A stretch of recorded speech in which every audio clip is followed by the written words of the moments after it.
অব্যাহতি নেই। কারণ কেন?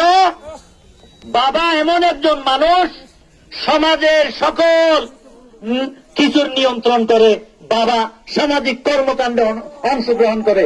সেই জন্য বাবার মুখের দিকে তাকিয়ে অসহ্য যন্ত্রণা নির্যাতন সহ্য করে লাশ হয়ে আজকে বাবার কবরের জায়গায় তাকে শায়িত হতে হচ্ছে। এই কাজল রেখাকে এমন ভাবে নির্যাতন করা হয়েছিল, প্রচুর মহিলা পেট থেকে আমরা কষ্ট করি।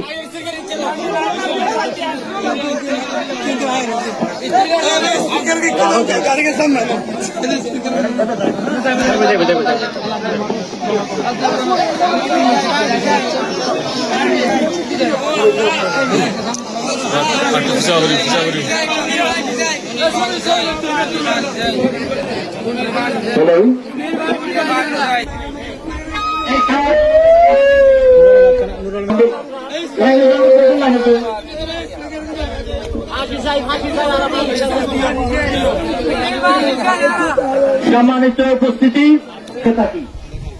কিন্তু কাজল রেখার মৃত্যুটা স্বাভাবিক মৃত্যু নয়। কাজল রেখার বিয়ে হয়েছিল 6 মাস আগে। মেহেদির রং না শুকাতে কাজল রেখাকে লাশ হয়ে বাবার বাড়িতে ফিরে আসতে হলো। বাবা তার মেয়েকে কবর দিতে হচ্ছে। বাবার কাঁধে সন্তানের লাশ সবচেয়ে বেশি বোঝা। আমরা যতটুকু তথ্য পেয়েছি, কাজল রেখা 6 মাসের সংসারে 3 মাস একেবারে অব্যাহতি নেই। কারণ কেন?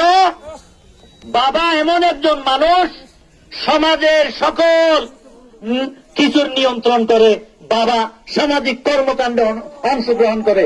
সেই জন্য বাবার মুখের দিকে তাকিয়ে অসহ্য যন্ত্রণা নির্যাতন সহ্য করে লাশ হয়ে আজকে বাবার কবরের জায়গায় তাকে শায়িত হতে হচ্ছে।